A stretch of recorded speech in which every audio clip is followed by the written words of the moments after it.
යුවතියන්ගේ සම්ප්‍රාප්තිය මෙවර පෙරහැර තුල මේක අපිට සමහර විට හිතා ගන්නත් බැරි මට්ටමේ නර්තන ඉදිරිපත් කිරීමක්. බලන්න හොඳින් බලන්න දැන් කෙනෙකුට හිතන්න පුළුවන් මෙච්චර මේ නටන්නේ මේ කලේ ඔළුවට තියලා බැඳලාද කියලා. නෑ, ඒකට හොඳම උදාහරණය දැන් තප්පර කීපයකට ඉස්සෙල්ලා පුංචි දියණිය ඒ කොහොම කලය අතින් අරගෙන තමයි ඔළුවේ තියාගත්තේ.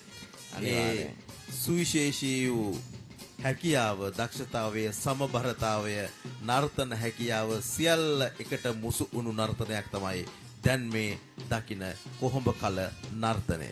මේ ඉන්දීය නර්තනයක් නෙමෙයි, මේ ශ්‍රී ලාංකීය අපේ දූදරයන්මයි මේ නර්තනය කරන්නේ. මේ අපේ අභිමානය නෙවෙයිද කියලා දෙසරයක් හිතන්නට, දෙවරක් හිතන්නට අවශ්‍ය නැහැ. මම හිතන්නේ මේ තමයි අපේ අභිමානය සහ අපේ ප්‍රෞಢත්වය, මේ අපේ කම.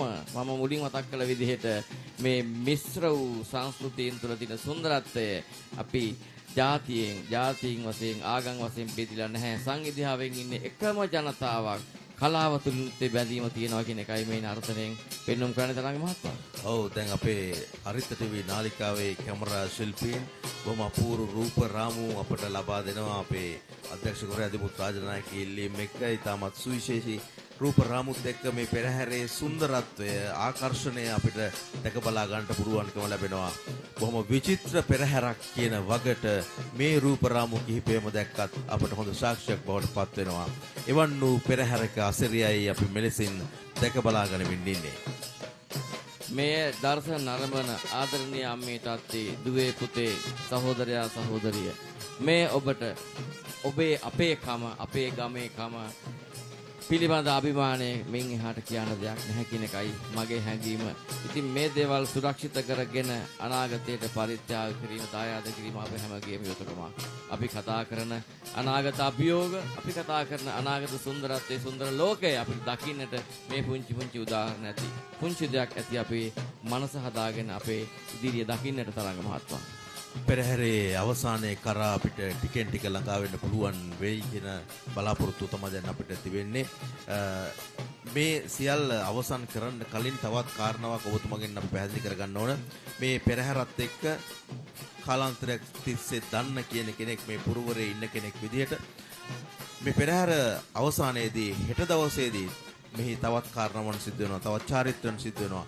විශේෂයෙන්ම දිය කැපීමේ මංගල්‍ය වගේ කාරණාවන් පිළිබඳව අපි පොඩ්ඩක් මතක් කළොත් වටිනවා මේ පෙරහැර දකින්න අතරතුරේ. ඇත්තටම මේ සුවිශේෂී කලාංගත් එක්කම කතා කරද්දී අපිට මතක් වෙන විශේෂ දෙයක් තමයි මේ පෙරහැරේ අවසානයේ සනිටුහන් කිරීම. මම හිතන්නේ ඊළඟ කොටස හරි ඉතා වැදගත් වෙනවා. අර මම හිතන්නේ අන්තිම කොටස පුංචි දරුදරියන් කීපයක් එකට අත්වල බැඳගන්නමින්ද තරංග මහත්මයා ඒ නරක ඉදිරිපත් කරන්නේ.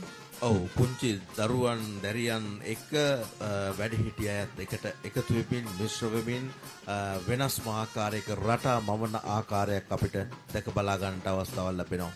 බලන්නකො කොයිතරම් අපූර්වද, කොයිතරම් විචිත්‍රවත්ද, කොයිතරම් වර්ණවත්ද. මෙයයි පෙරහැර කියලා කියන්නේ. පෙරහැර මංගල්‍යයක විශේෂත්වයන් ගණනාවක් තිබෙනවා.